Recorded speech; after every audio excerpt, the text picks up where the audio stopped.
उस घर से चुराना क्या होगा? एक लाल रंग की सीडी जो हरे रंग के कवर में होगी। नई मूवी का मामला है, उसके लिए किसी और से मिल लो। मेरे भी धंधे के कुछ उसूल है बॉस। मिस्टर मिलन, वो नई मूवी की सीडी नहीं है। मेरी प्राइवेट लाइफ को एक गैंग ने रिकॉर्ड कर लिया था।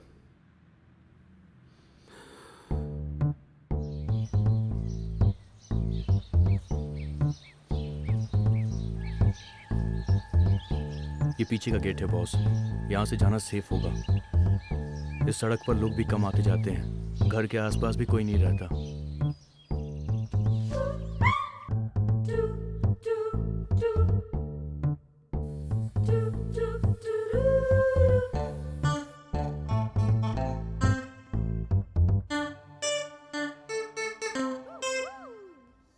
ब्लैकमेल करते तो जितने लाख भी मांगते दे देता, लेकिन बात कुछ और है।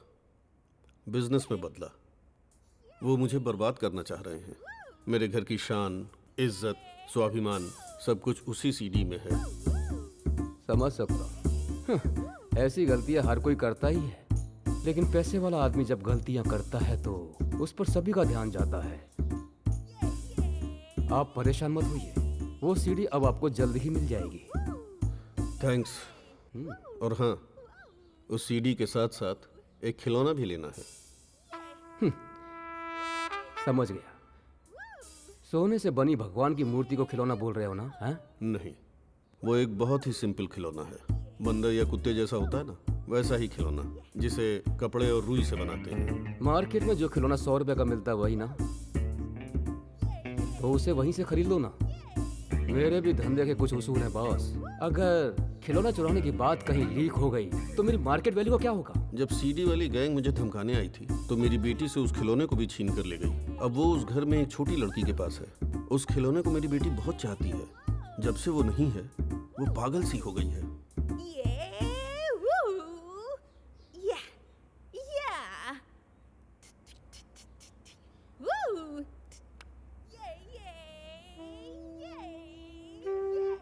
वजह अगर सही और दमदार हो तो कितना भी छोटा काम हो ये मिलन करेगा।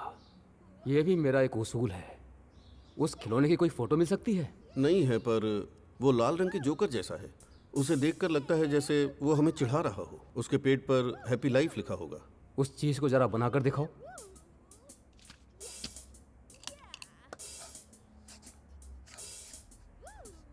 नहीं, ये खिलौना नहीं।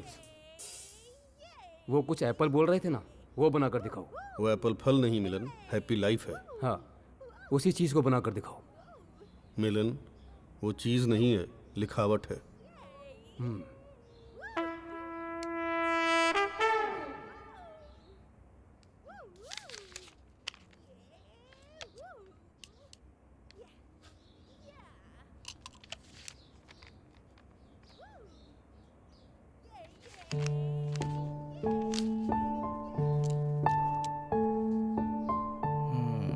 कितना पैसा होगा? मेरे मामा ने लॉटरी कंपनी खोलकर बहुत पैसा कमाया है, पक्का बहुत पैसा होगा। तुम्हारी सोच पता नहीं मुझे कहाँ ले जाएगी। पॉजिटिव सोच संता, बड़ी सोच रख तो बड़ा होगा।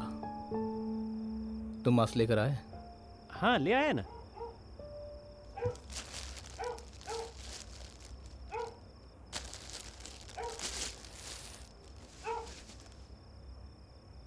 संता, ये क्या है? मंकी कैप है बॉस। ये मंकी कैप है, मैं भी जानता हूँ, लेकिन मुझे क्यों दे रहे हो? आप ही ने तो मंगाए थे। मैंने मास्क मंगाया था, वहाँ पर मास्क नहीं था क्या? हाँ था ना बॉस।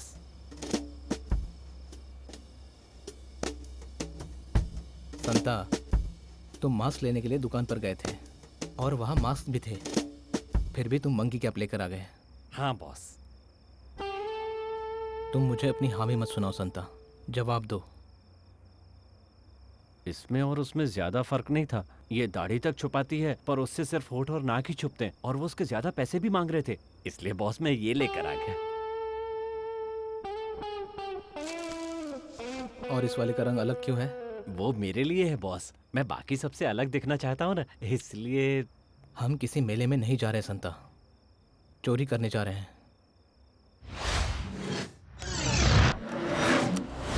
कौन हो तुम? मामी, वो मेरा दोस्त है। मैं हूँ मामी, गोरेलाल। ओह, तुम हो बेटा। मैं तो घबरा ही गई थी। अरे पर इतनी सुबह तुम यहाँ क्यों आए हो?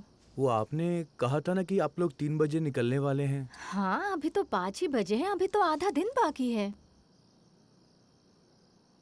लेकिन ये बताओ, तुम इस समय यहाँ क्यों आए हो? वो ना मामी, आप लोग जा रहे हैं ना, इसीलिए मामा। ओ, तो मामा ने यहाँ आने के लिए कहा।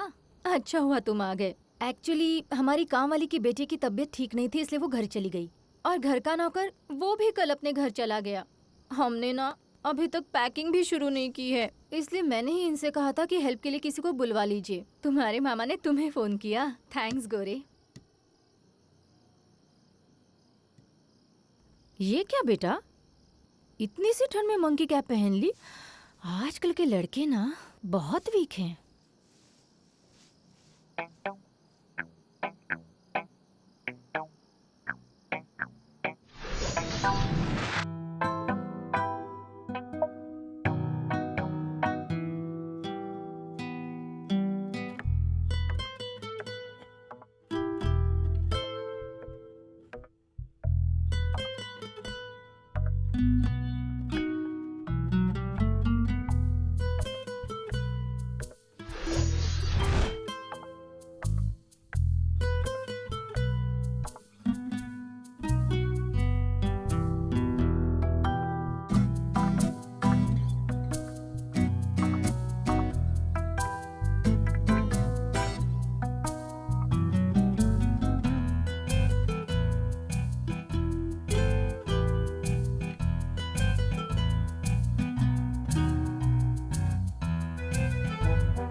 ए,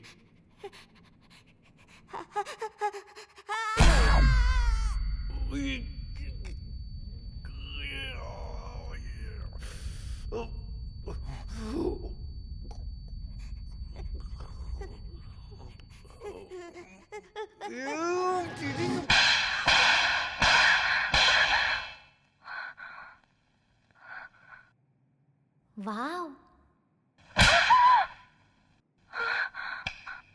वाव। हाँ? स्टूपिड, ये क्या कर रहा है? बच्ची, उस रूम में जाओ। बच्ची, मेरे हाथ में दूध की बोतल है क्या? या मैं अंगूठा चूस रही हूँ? या जमीन पर लेटकर मैं रो रही हूँ? ऐसा कुछ है? नहीं। तो फिर तुम स्टूपिड हो क्या मुझे बच्ची कह रहे हो? एक लड़की से कैसे बात करते हैं पता नहीं तुम्हें? ऊंट जैसे लंबे हो गए हो। And what the hell are you doing in my room? देखो बच्चे, चुपचाप मेरे साथ उस रूम में चलो, वरना वरना क्या कर लोगे? मम्मी, आप क्यों मेरे रूम में किसी अनजान आदमी को अलाउ करती हैं? फूल। क्या परेशानी है तुम्हें? ये बच्ची आ नहीं रही है बॉस। बच्ची कहाँ? हे, माइंड योर लैंग्वेज। ए, तुम्हें समझ में नहीं आता? बाहर जाओ। ओह, लगता है तो इस गैंग का लीडर है। First of all, you get out, you scoundrel. Are you from the mental hospital, you crazy nut? Idiot, how dare you enter into my room without my permission? Do you know my friend's father is a police constable? I'm gonna put you behind bars and break your knees. How dare you come into my room and boss me around, you bunch of fools? Bloody hell, you think...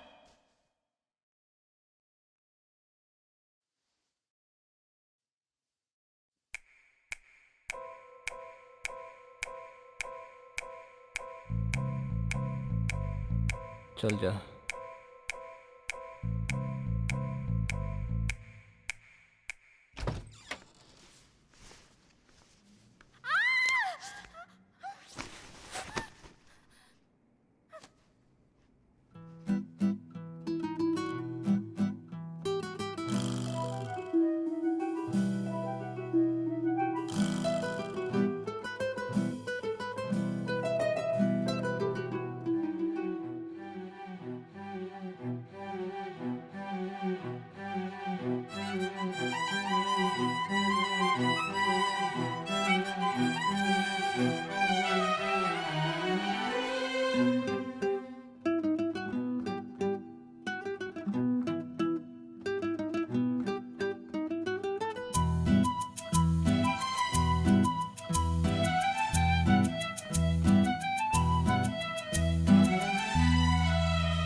white.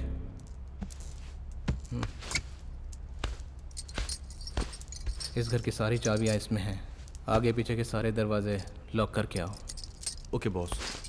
A white धोखेबाज, भोला भाला बनकर हमें धोखा दे दिया, चोर कहीं का। तुम जैसे लोगों की वजह से हम लोग चोरी करते हैं। कड़ी धूप में बारिश के मौसम में मेहनत करने वाले लोगों को उनका हक नहीं मिलता, और उनका हक तुम छीनते हो तो इसका मतलब चोर तुम हुए ना मल्होत्रा। जिस समय ये धरती नई नई बनी थी उस समय इंसान नंगा रहता था। फिर यहाँ तुम जैसे लोग आए जो अपनी जरूरत पूरी होने के बाद दूसरों की जरूरत पर हक जमाने लगे, और हम जैसे लोग जिन्हें अपनी चीज कभी नहीं मिली वो आज तक नंगे ही खड़े हैं। क्योंकि हम जैसे लोग आज तक नीचे ही रहे, आप ऊंची जिंदगी बसर कर पा रहे हैं। ओए, कमाने में और चोरी करने में बहुत अंतर होता है। ये सब मैंने कमाया है। 100 आम वाले पेड़ के नीचे 100 लोग अगर भूखे खड़े हो तो हर किसी को फल मिले, ये प्रकृति का नियम है।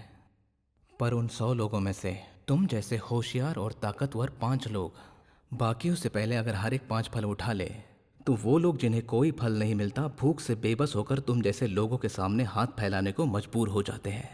अब वो ज्यादा फल रखने वाला इन भिखारियों के जरिए बाकी पेड़ों से हर एक इंसान से सैकड़ों फल तुड़वा कर उन्हें तनख्वाह के नाम पर उनके ही तोड़े फलों में से एक फल लेकर देता है। यही होता है यहाँ। किसी का हक मारना ही चोरी नहीं होती है मल्होत्रा, किसी को हक न देना भी चोरी है। जिसे उठाना ना है वही भूख से पीछे रहता है। देख, जिसके पास बुद्धि हो वो जीतता है, जिसके पास नहीं वो हारता है। ये है प्रकृति का नियम, सर्वाइवल ऑफ द फिटेस्ट। इसका मतलब आज हम लोग ताकतवर हैं और तुम कमजोर हो। We are the powerful fittest here. Boss,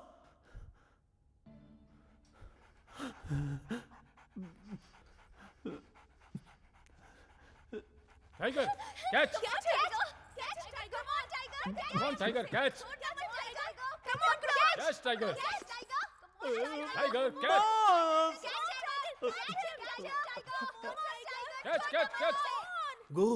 tiger tiger, come on tiger, yes, go catch catch, catch him.